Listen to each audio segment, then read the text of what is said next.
अगर आप एक हिंदी ब्लॉगर हैं तो ये वीडियो आपके लिए बहुत काम की है।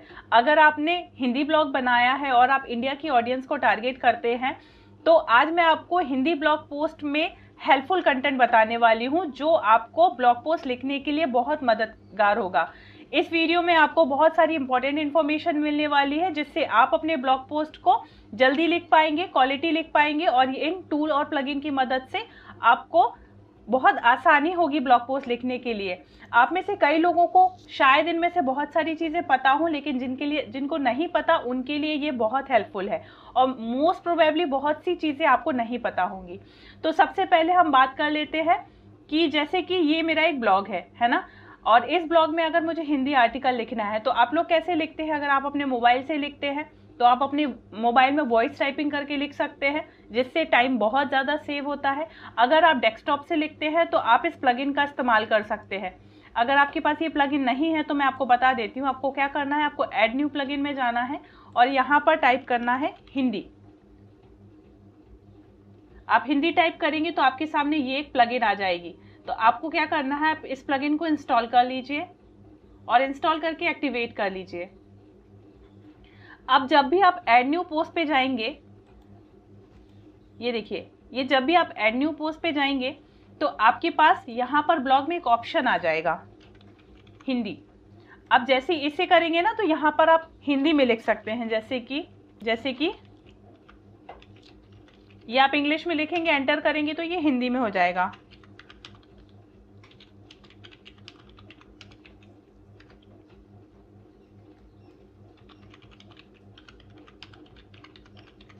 देखेंगे कितनी आसानी से आप यहाँ पर हिंदी में लिख सकते हैं। तो ये प्लगइन की मदद से, जैसे अगर आपको इंग्लिश में लिखना है तो आप ऐसे इंग्लिश में लिख सकते हैं और इसको अनेबल करेंगे तो हिंदी में लिख सकते हैं। तो आज ये मैंने आपको एक प्लगइन बताई, इस प्लगइन की मदद से क्या है, आप डायरेक्टली अपने डेस्कटॉप पे लिख सकते हैं। अब अगर आप मोबाइल से लिखते हैं तो आप वॉइस टाइपिंग का इस्तेमाल करिए, बोल के लिखिए तो ज़्यादा ईजी हो जाएगा। और दूसरी चीज़, जैसे कि अगर आपका न्यूज़ ब्लॉग है या फिर देखिए जब भी आप हिंदी ब्लॉग पोस्ट लिखते हैं तो उसकी कुछ इन्फॉर्मेशन आप गूगल पे सर्च करते हैं। जैसे कि मैं अभी आईफोन पे लिखने वाली हूँ, आईफोन 14 पे अगर मैं कुछ इन्फॉर्मेशन लिखने वाली हूँ तो जैसे कि मैं यहाँ पर किसी आर्टिकल को सर्च करूँगी, आईफोन 14 रिव्यू, ठीक है। ये देखिए, ये मैंने एक रिव्यू ओपन किया और यहाँ पे मैं किसी अच्छे आर्टिकल को ओपन कर लेती हूँ। तो शायद इस टेक्निक को आप इस्तेमाल करते होंगे या नहीं। तो जैसे अभी ये जो आर्टिकल है ये इंग्लिश में है ना, और आपको ब्लॉग पोस्ट लिखनी है हिंदी में, तो आप क्या कर सकते हैं वो मैं आपको बताती हूँ। और आपको हिंदी में लिखना है तो आप क्या करेंगे, आप एक एक्सटेंशन को इंस्टॉल करिए। यहाँ पे आइए और गूगल ट्रांसलेट है ना, यहाँ पर आप टाइप करिए, इसको आप क्या करिए, एक्सटेंशन, और यहाँ पर आ जाइए आप, और ये जो एक्सटेंशन आपको दिख रहा है ना गूगल ट्रांसलेट का, आप यहाँ पे ऐड टू क्रोम कर लीजिए। ये हो गया। और अब आप इस वाले आर्टिकल पे आइए, ये जो है इसको पिन कर दीजिए एक्सटेंशन को, ये आपका पिन हो गया। अब आप इस वाले एक्सटेंशन पे आइए और आप क्या करिए, ट्रांसलेट दिस पेज कर दीजिए। यहाँ पर आप किसी भी लैंग्वेज को, इस लैंग्वेज में इस पोस्ट को ना ट्रांसलेट कर सकते हैं। तो ये आप यहाँ पर हिंदी कर दीजिए। अब देखेंगे कि ये वाला जो आर्टिकल है ये पूरा का पूरा हिंदी में हो गया है। अब मैं आपको बिल्कुल भी सजेस्ट नहीं करती कि आप कॉपी पेस्ट करिए, लेकिन आईफोन 14 से रिलेटेड अगर आपको मतलब कुछ कंटेंट चाहिए और इंग्लिश में आप पढ़ने में या समझने में आपको प्रॉब्लम होती है तो इस पूरे के पूरे आर्टिकल को आप क्या कर सकते हैं, हिंदी में पढ़ सकते हैं, है ना। थोड़ा सा ट्रांसलेशन में हिंदी टफ हो जाती है, लेकिन आपको इसको पढ़ना है और अपनी लैंग्वेज में लिखना है। क्या कर सकते हैं, आपके पास अगर डेस्कटॉप भी है, मोबाइल भी है, तो आप सामने ऐसे 4-5 आर्टिकल ओपन कर लीजिए। क्योंकि देखिए मोबाइल जो कीवर्ड होता है इसमें बहुत ज़्यादा चेंजेस नहीं होते हैं। आईफोन 14 के जो स्पेसिफिकेशन, फीचर्स, प्राइस जो है वो सब सेम होते हैं। तो आप क्या कर सकते हैं, ऐसे 5-10 आर्टिकल ओपन कर लीजिए, यहाँ के जो मेन पॉइंट्स हैं उसको समझ लीजिए और फिर उसे अपनी लैंग्वेज में बोल के भी लिख सकते हैं। तो ये एक तरीका हो गया। तो मैंने आपको एक प्लगइन बताई है ना, जिससे आप डेस्कटॉप में हिंदी से लिख सकते हैं। अगर आप मोबाइल से लिखते हैं तो आप वॉइस टाइपिंग कर सकते हैं।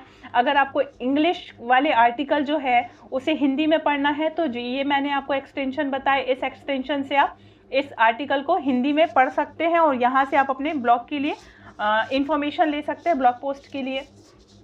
तो एक तरीका मैं आपको और बताती हूँ, लेकिन उससे आप थोड़ा सा अपना दिमाग यूज़ करके करिए तो आपके लिए वो बहुत बेनिफिट है। लेकिन मैं हमेशा रीराइट कंटेंट को और कॉपी पेस्ट कंटेंट को कभी भी अलाउड नहीं करती हूँ, लेकिन अगर इंटरनेट पे ये चीज़ अवेलेबल है तो उसके बारे में बताना आपको मैं ज़रूरी समझती हूँ। कि जैसे कि ये iPhone 14 रिव्यू, इसको मैंने इन हिंदी किया, तो ये देखिए ये एक आर्टिकल आ गया, नवभारत टाइम्स का ये एक आर्टिकल आ गया, ठीक है। अब जैसे ये एक आर्टिकल है तो जैसे ये वाली जो लाइन है, ये मतलब एक कॉमन लाइन है, आपको बहुत पसंद आ रही है, आप इसे कॉपी करेंगे। कॉपी करने के बाद ये टूल है, हिंदी रीराइट टूल है ना, तो आप यहाँ पर पेस्ट कर देंगे और यहाँ से रीराइट कर देंगे। तो ये देखेंगे ये जो है ना ये रीराइट हो गया। और इसको अगर मैं चेक करके बताऊं आपको, ये देखिए ये मैं इसको चेक करके बताती हूँ, ये 100% यूनिक ही है। मतलब हिंदी जैसे इंग्लिश में आप लोग रीराइट करते हैं वैसे हिंदी में भी ये रीराइट टूल जो है ना ये 100% यूनिक है। मैं इसको आपको चेक करके बताती हूँ। आप आइए यहाँ पे, ये पेस्ट किया जैसे मैंने, पेस्ट करने के बाद यहाँ पर हम इसे चेक करेंगे।